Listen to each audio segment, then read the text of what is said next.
to just bring to your attention, since we're talking about drilling wells, and that was the theme of last week, was digging wells. I want to sit in the well factor for a while. Now, you've been in Zimbabwe for many years, and they've started putting boreholes down for families and communities, haven't they? Well, generally in a community, so quite a big journey to work out where the borehole should go. And we dug, what did we say, 350, I think, last week. 350 boreholes have been dug. Not just with money from New Zealand, we've got good supporters in the States and Australia as well. So, that's where it's all come from. So, as Chris is talking, we'll just roll through some pictures that go with that. So what does a well provide for a community in Zimbabwe? Tell us. Well, the thing with water's like liquid gold, and with a big shortage of water, there's not much you can do. So I was first hit up, I think I said a couple of weeks ago, that after a church service one day, 3 ladies came to me and said, "Look, Chris, we don't have any drinking water." What does that mean? Well, it means they don't have any drinking water within sort of a 15-kilometre radius of where they live. So their mission, or the kids' mission, really was to go out in the morning, bring water back, and then after school go and get water again. But so we're talking about heading off to Nelson to get the water. That's 15 k's, isn't it? Yeah, but it needs to be on your head. Oh. I'll do the empty one first. Oh, okay. And I've got to sing as I do it. Yep, sing. Some ladies got a baby on the back. And others are knitting while they're doing it. So we ain't doing the baby thing. Or the knitting bit. So Alicia, would you like to do one round of the block here? Just go around there and then palm it off to somebody else while Chris is talking. That's 20 litres, isn't it? Yeah. They need a full 20-litre bucket. It doesn't sit properly on the head if it's only half full. So, the ladies get a bit grumpy if we don't fill it up for them when we... So water. Sit in this space. Your kid is heading to Nelson to get your water. You'd like to see them by lunchtime. Yeah. If they're not turned up by 3 o'clock, is it the lion? Is it whatever else is dealt to them? They're probably going to do another trip into town at 3 o'clock. Or they dropped it on the last kilometre. Imagine that. Hand it off to someone here. Is it heavy? Just do a round, yeah. And usually you send the children as well to do that? No, it's generally work for the ladies, actually. And often at a borehole, we've... haven't got it on that photo, but generally the ladies are out there meeting at the borehole, quite a big meeting time.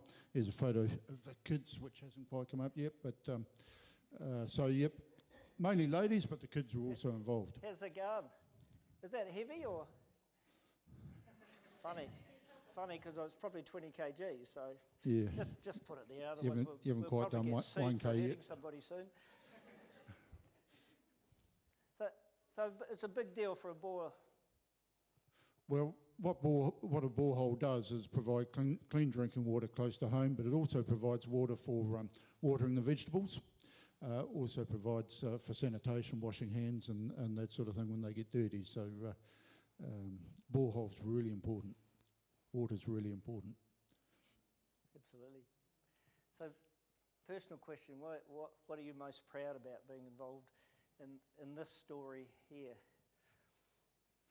Oh, I think it's fantastic to be present when the water comes out of the ground on the first time, and we're there. We do a commissioning service when water comes out for the first time, and just to see everyone filling up their buckets after we've done a commissioning service. And there's a photo there of the buckets lining up. There's singing and dancing after water comes out of the borehole for the first time. So really big event.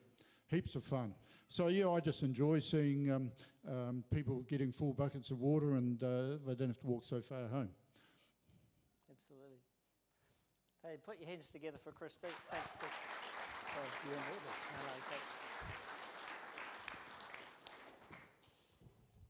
We haven't mentioned the cost that was involved there.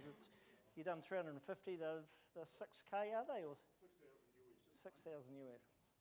Somebody do that maths quickly. Alicia, what's 350 times 6? Anyway, round it up. Don't go for your phone. Maybe we'll ask somebody in the audience who's a bit older, they'll do it in their head. It's a lot of money, isn't it? I haven't quite calculated it yet. 2.1 million US dollars. Yeah, American dollars. I did hear that bit. Yep. I just wonder if you sit in Chris's moment and go, what would that feel like, getting up in the morning going, there's 350 boreholes that I was able to be involved in. Not directly, not all him digging them. And the richness of what you do for other people when that sits there. Because we can't work in isolation. See, we take our water supply for granted. You would have got up this morning and got in the shower, did your stuff, water everywhere. We even use it to flush our stuff away. Whew, what a waste. Yeah, here we go. Send it down to the council, they'll fix it. In fact, if we don't get water, we get on the phone, don't we? Because we're going to give someone what for. Tell them why. Because we're paying for water now. One of the great joys of tramping in New Zealand is you don't have to go far for water. Very seldom do I have to carry water in a tramping site. And some of the most simple things are at the end of a tramping day of getting water for your needs, or enjoying a stream while you clean yourself up, to sit in that. So Chris, I want to bless you. I thank you for the stories that come out of that.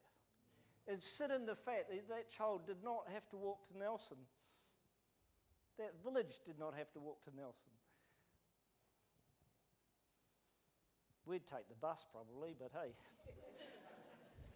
See, a well provides a life-giving supply of water. Digging one is costly. It's an emotional act of faith. It's hard labour propelled by the belief that when you get down deep enough, there's a water table of weight. But like many difficult tasks, finding water is terrifically rewarding. There's a reward for your hard work. I found this quote and I want to put it up. See if we can do this.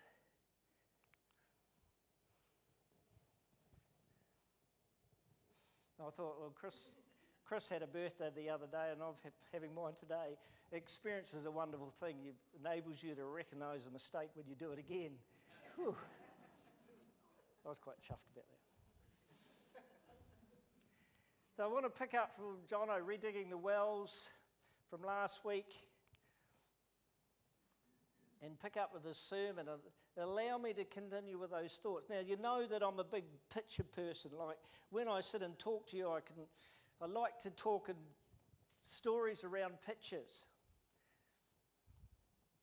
And so today I'll use pictorial language. I want to put you in that language. And like we just did a moment ago, to sit in what would it feel like to walk to Nelson to get your water so you can clean your teeth. You probably wouldn't waste it having a big long shower, would you? Because, someone's got to go and get it some more when it runs out. It becomes really precious. And so from Jono last week, we had this verse in Genesis 26. Isaac reopened the wells that had been dug in the time of his father Abraham, which the Philistines had stopped up after Abraham died. And he gave them the same names his father had given them. And to be able to just sit in that. So we have a generation line. Abraham dug some wells. He dies. The Philistines fill him up. I don't know why you'd fill him up, but anyway, there'll be a reason, whether it's territorial or whatever. Isaac comes along and redigs them again. There's some thoughts I want to bring out of that.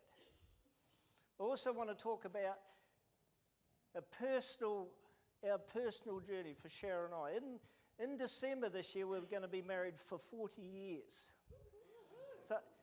So young people, older people, we know some stuff, all right? Most of it's forgotten. Or it'll be in what, you'll have to go and dig a book out or a photo to remind me, oh yeah, we did do that. But we had to establish our own lives together. So if I sit in the well idea, it's the fact that we put our own well down.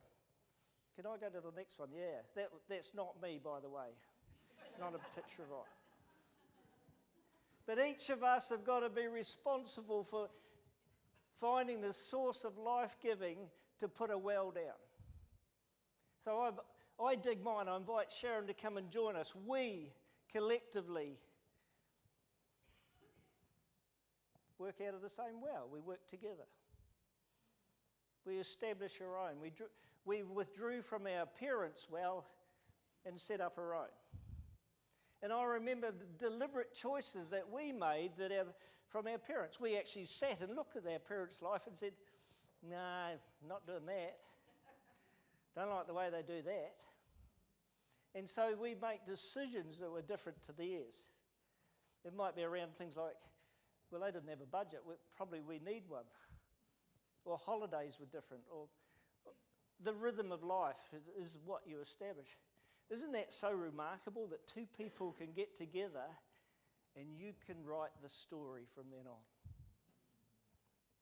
Isn't God good? He just says, away you go, kids, see what you do with that. You got the journey ahead.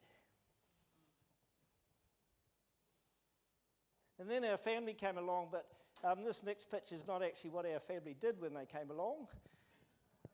Hopefully we'll find it. This is not going that smartly today. Shall we try that one? Whoop, I've jumped two. But this was the pictures that Jono used last week. That round the well began to build this group of people, and you can see that with our family. We have 3 children. And then if we go another step through the next slide, the city begins to grow around the well. You get the idea, don't you, that we're building this. And then that last picture. There's a big city. There's a big group of us now. My kids are coming to my place this afternoon. There's a big group of them. They've bred, there's 7 grandchildren. There's another one which will come into the room, but it'll need probably 3 or 4 weeks before we really want to receive them properly into the room. But also want to sit in the fact that each one of us is a well digger. You're not alone in that. If you are a believer in God, He will tell you where to dig. He's so gracious. He doesn't give you a shovel and say, oh, go and good luck, No, He's saying, here's some purpose here. You're not just wambling around in this world with no purpose. And He directs you where to live. And can I acknowledge and talk to the faithfulness of God? For over 50 years, He's shown me water in the most barren places. Because today I'm 61. You can't get to 61 without some stuff happening which you never saw coming. And each of you will be, you know what that feels like. I never saw that coming. We need to get help from others to dig wells. A young person, I just beg you to get a mentor into your life, someone who will speak to you across your lifetime, as long as they live. Find people that are wise. The other thing, we move between wells. We shift locations. And some of you are currently having to do that, move locations, move from one place to another. And others won't understand. Why are you leaving our well? This well is really good here. This is Nelson. Where else could you go in the world? Well,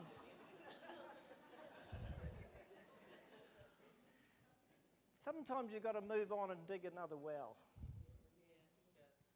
You've got to find another place. And in this verse, go back to the verse or roll me onto the verse, it talks about the Philistines blocking up the well. They have always been an enemy to the things of God.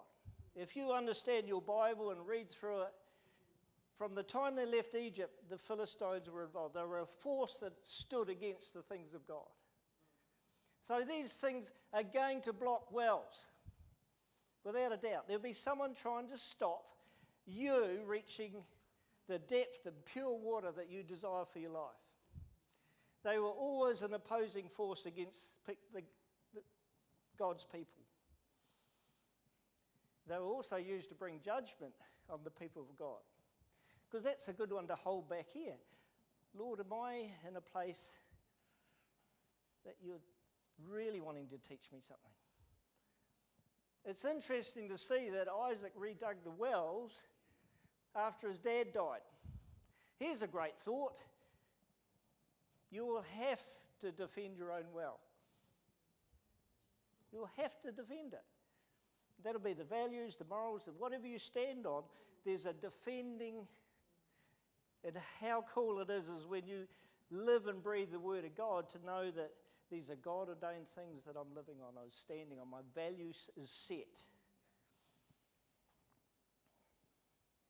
So not only do you have to know how to dig a well, but you have to be able to defend it. It's possible to taint your own well. You could have a well, perfectly good well, but you could actually poison it yourself. You stand in a relationship and think, right, let's throw a few harsh words at one another. Yeah, ain't feeling so good at the moment. That water's not so good. Something's going on here. Or you criticise each other, or the put-downs arrive. Oh, you try the emotional blackmail, no speakies. I love that one. No, I'm fine. I'm all good.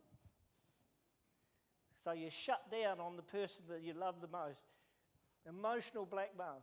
You're tainting the well, and you drink and you go, it's not so good around here at the moment.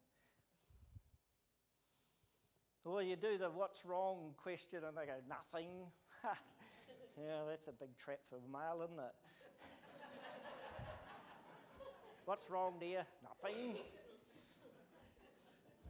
The real risk of that is the guy just wanders off and goes, wow, there's nothing wrong.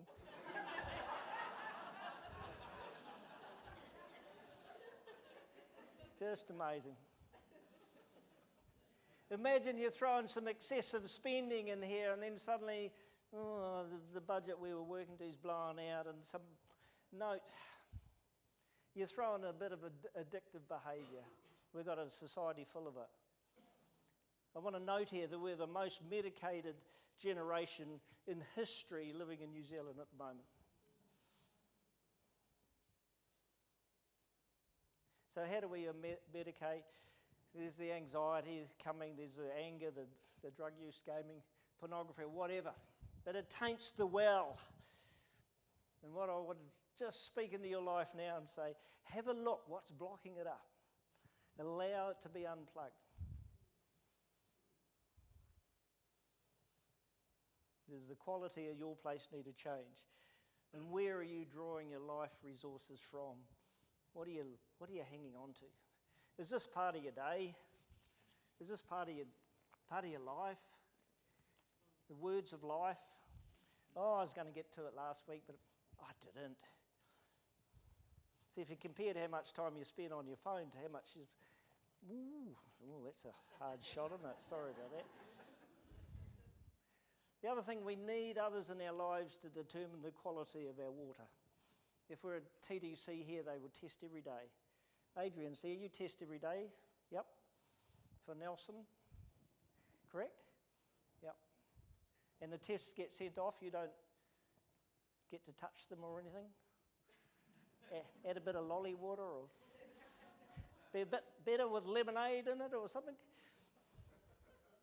But that idea of allowing others into your life, there's a rhythm, they come in and, your place is a bit, it's not so nice here. Your water's something wrong with your water. We all noticed when we got ours chlorinated. You're getting what I'm saying here? Yeah, sorry, the word picture is really obvious.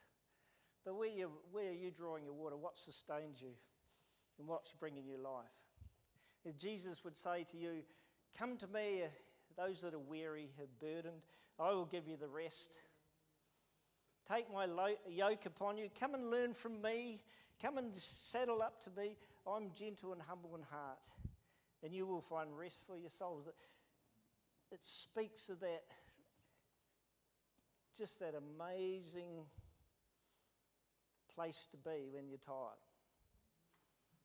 And when you're tired and you drink really good water, you go, wow.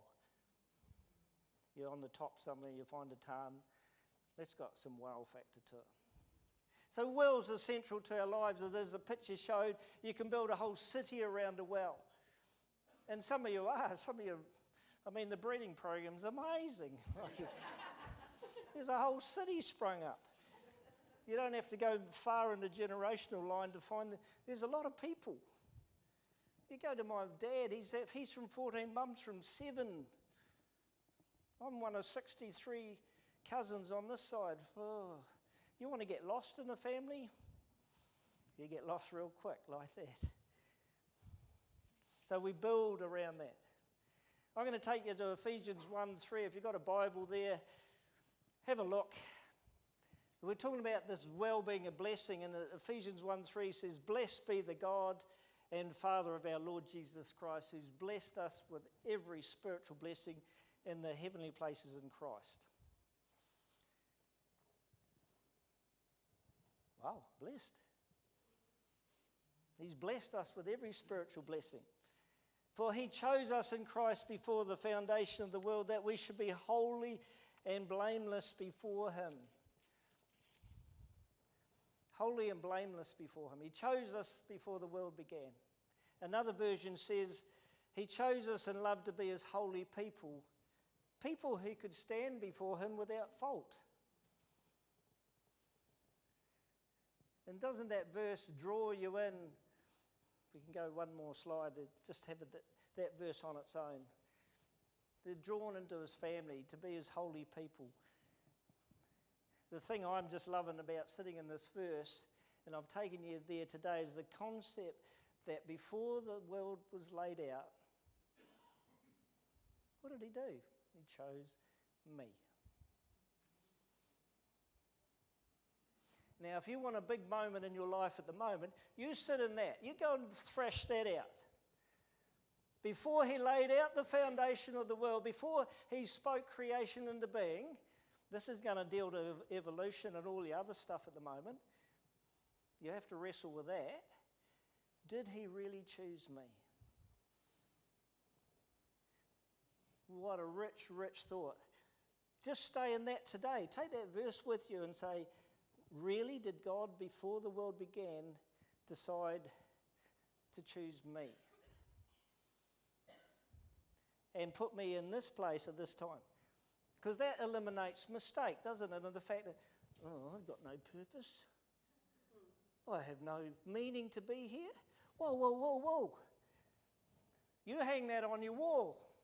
He chose me before the foundation of the earth. Now, the other thing I love about this, I'm so pleased he chose me before the foundation of the earth, because what he sees now, he might not have liked. Imagine if he came and chose me now. But doesn't it speak of the richness of the redemptive work of Jesus Christ, who would say, 2022, that lot, those guys, I'm choosing them. You might be the first in your line to be born again. You might not be born again yet. That we could change that today.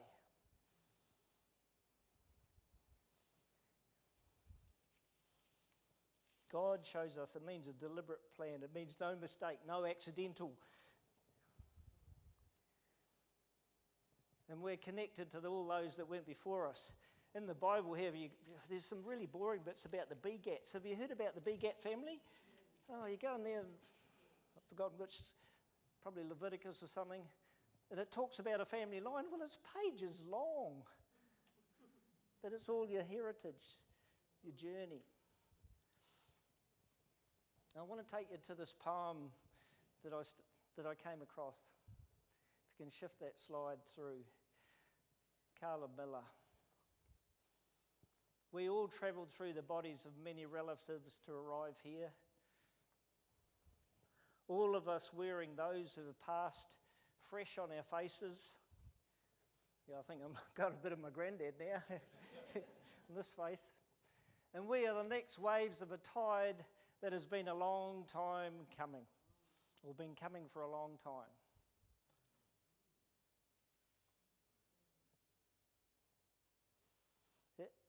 Some wonderful things, some of the reading I've been doing is out of this book called Belonging by Owen Eastwood, and I wonder if I could read.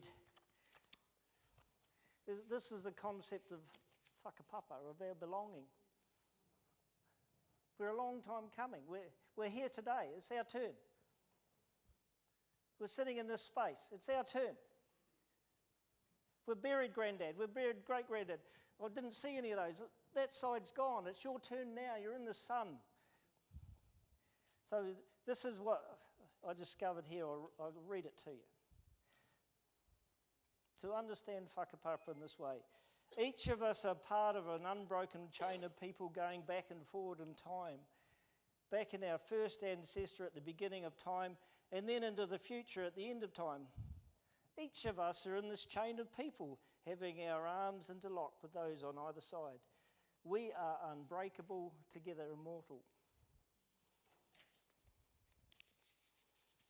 That might be a new concept to sit in what I'm just suggesting here.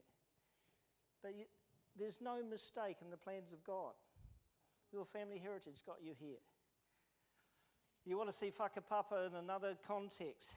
This is Michael Campbell, 2005. He won the US Open. One of the most satisfying feelings I now have is that I'm part of a whakapapa with other winners of this trophy, like Bobby Jones, Ben Hagan, Arnold Palmer, Jack Nicklaus, and Tiger Woods. No matter what happens, that cannot change. The bond between us can never be broken. Can you see this? The richness of that. I don't have to play golf ever again.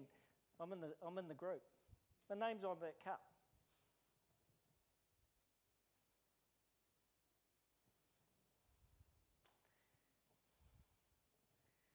And in that, to me, I want to weave in another idea that we'll all carry our stories here. There's a richness of stories in there. And you've got a story. You've got a library at home. You're a walking library. There's books in there. You tell your story. And we've got Chris here at the great age that he's arrived at. His is probably quite a bit bigger than mine, his library. But I want you to reflect back and say, imagine sitting in his story. There's 350 boreholes in Zimbabwe that he's been part of drilling. I think I could live on that for quite a while. They didn't all happen at once. There's one at a time. If I take Jean, I don't know if she's here at 90. Her library's a bit bigger than all of us. The stories.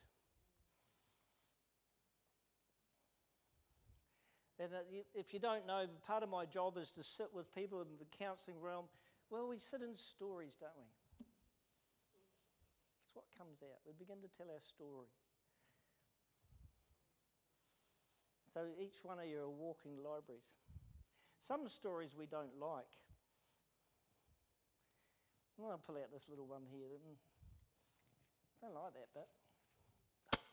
That was yuck. Can't believe I behaved like that.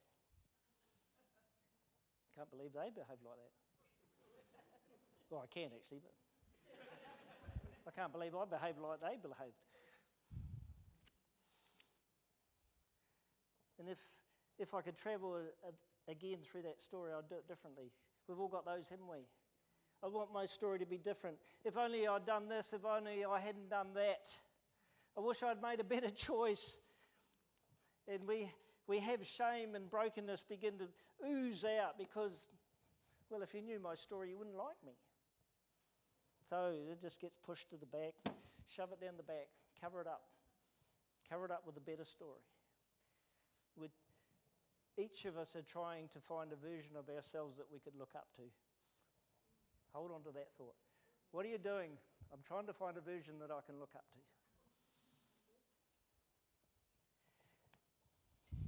Now, we talked about family lines or genealogy.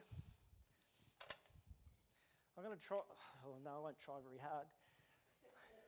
But you know, when you do a genealogy, it just gets filled up with stuff, doesn't it? Like, boom, there's there, and then you have a whole lot, and then they have a whole lot, and suddenly this thing's full of, you know, they begets. And so if you go back a few generations, suddenly the board's just absolutely full of people, isn't it? So if my dad he's one of 14, try drawing that. Mum's often not 7, and then all the begetting that went on. You know, there's myriads, isn't there? But you get the idea that from way up here, all this stuff just begins to flow through. And these people are born, you have symbols for male and female, apparently, so you put them on. But it's never static. This is always changing. Some of you young people, you can't wait to get to the begetting stage. Woo-hoo. Yeah, it's coming. Don't be in a hurry.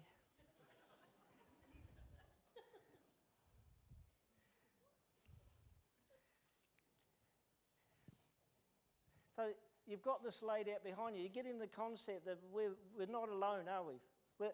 We haven't got here by ourselves. There's influence of others that got us here. If you sit in the whakapapa idea, we're part of something else. It's really huge. Now imagine here, I'm going to throw something here. Imagine you discover, okay, in here, oh, there's addiction. This is the alcoholic. Okay, we can see it coming through a family line. It's knocking on my door. Or any other thing. You could throw anything in there. We've got an issue with Freemasonry in our lot, so you want to see the damage that does. But let's stick with this one, the alcoholism. Followed it through. Now that might be your story, and you're sitting here and say, I can't redeem this. This is not redeemable.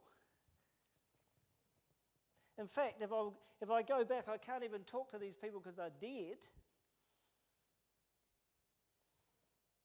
Or our relationship is so terribly broken that I don't even want to talk about it. But I wondered if you did something else with it. What if you sat in here? Just get rid of these ones. Sorry, they're dead. What if we go forward? What if we go forward 2 generations? So let's find this person here. Let's find her as a little 7-year-old girl. So 7 years old. You're struggling with an addiction line here. You can see it. You can't go back there. There's no one to talk to. They're all a pack of whatevers. It's so broken. But what if you turn your attention to this little girl here? You're going to deal with this. You want to deal with this out of your family. You're fighting it every day, but you're going to beat it. You're getting the support you need. What would she say to you when it's her turn? What words would she use? 7-year-old, you want to look her in the eye, and you can do that in your mind. You can go forward and say, what would she do?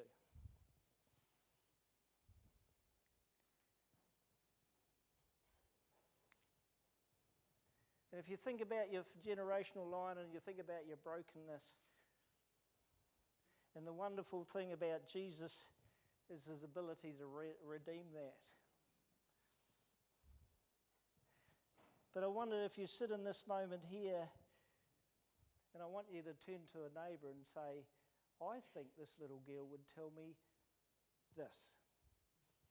As the musicians come, I want you to turn to someone and say, I think the little girl would say whatever came to your mind.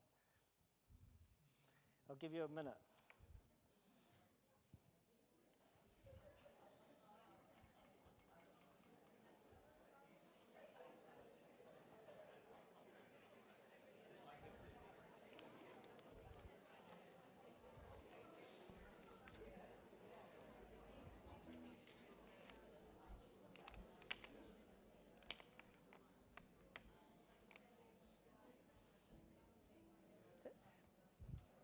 Thank you for sharing with your neighbour. Can we just sit back in that space again? We want to begin to move some stuff. You want to begin to move some stuff. For the one who turns to violence, we don't want you to be violent anymore. You've got to cut it off. And I'm going to call out your greatness. There's some heroes in the room who are going to respond to that 7-year-old little girl and say, no more in my family. And I will do what it takes to break the line. You will not be knighted for this. You will never get up in Parliament and have the Queen's Service Award. It'll be just you and God. But it's amazing about the redeeming work of Jesus, what he wants to do. So in conclusion, I bring you to the well. Wells take time. Young person, do not rush digging a well. You want it deep and you want it to last for all time. You want to get down to bedrock. And I will challenge you, if you're not a follower of Jesus, and by a follower of Jesus I say, are you moving towards Christ or are you moving away from him? As simple as that. This day, what is the trajectory that you're on? And you can measure yourself. God, I want to get closer to you. For some of you, it might look like you're moving away, but it's actually the purposes of God, because he's going to deal with some stuff. He wants to get you in a place where he can deal. And that'll be a word for somebody. You feel like you're moving away from Christ. He's going, no, I got you. It's the intent of their heart here. So I'll call out, if you've never been born again, move towards Christ and say, today I want to know what this is about. If this guy up here has got any sense, and I think he has a little bit, because he's lived for 61 years and been a believer for that long, he's either the biggest fool in the world or he's got something. And I tell you, the blessing of God is not only blessed Sharon and I, but our children and their children. You begin to see it. And hopefully their children's children. He chose us in Christ. Sit in that, to be holy, to be set apart and blameless. No blame. You want to read my story?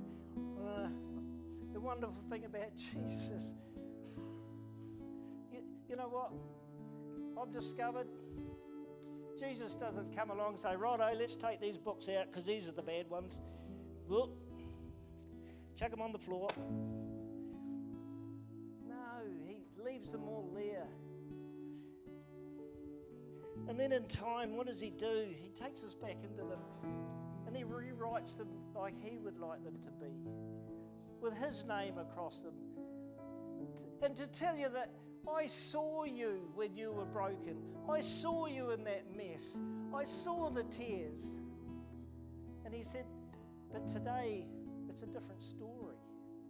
You're moving through this. And he leaves the broken stories in our lives because they are reminders. They are signposts. Do not go that way again. We're quite stupid as humans sometimes, but he's saying, don't go that way again. That hurts. That'll break you. That'll damage you. That'll smash you around. But the redeeming work of my son Jesus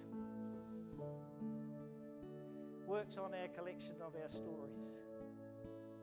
You can hear that, can't you? I know you're all hearing that. And you want him to weave into the story that's most prominent at the moment for you. And we're going to open up this front here, this area. We're going to say, come and let someone stand with you. It won't fix the story. We're not rewriting it. But we're going to invite the presence of the living God into your situation. There might be some breaking off of some stuff. You might be the one who decides, I need to stand up for my 7-year-old granddaughter. She's not even born yet. But in faith, I will stand up and I will break the addiction across my family on behalf of her, because I can't go that way. That is so smashed up, but I can stand here. For those of you who don't even know that journey, look that way. If you've been adopted, look that way and know that you begin the journey for so many other people. You're getting it, aren't you? You're getting it. I'm going to shut up in a minute because I'm really passionate about this. You don't want to read my library. There's some horrible stuff in there. Because I want to find stories where I look up at myself. Those ones do not let me do that with pride. And as you're looking for stories where you look up at yourself and go, "Ooh, yeah, I like that about me." And that's what this morning is about. Let's come. Let's allow the Spirit of the living God. There's people that will come and pray for you. We do invite you to wear a mask if you want to. Those that are praying, feel free to do that. But let's be sensible with this. Reese read an amazing verse before, and in there it says he knows your darkness. He knows the darkness. At the start of the service, there's a God who knows all about you. He chose you from the foundation of the earth. When he was, even before he said, right, let there be light, let there be this, let the stars come. I want to bring Andrew into here. And he's the son of Peter, who's the son of Laurie. And I don't know any more after that, to my shame. But I know what goes that way. There's Megan and Emma and Vincent. Matthew. Sorry, Matthew.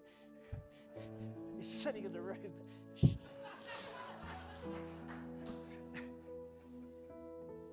Let's finish up. We're just going to open the front here. But I want to call out greatness for you. You've got to be a champion for your family, champion for yourself. There's stir this, there might be tears, there might not be tears. When you put your head on the pillow tonight, you can just go, that was a good choice. I made a good choice. And I made it on behalf of that 7-year-old. And I know what they're going to tell me. Well done. Well done, Grandpa. Well done, Grandma. Thanks for doing that for me. We don't have to go through that because you stood in the gap. God bless you all this morning.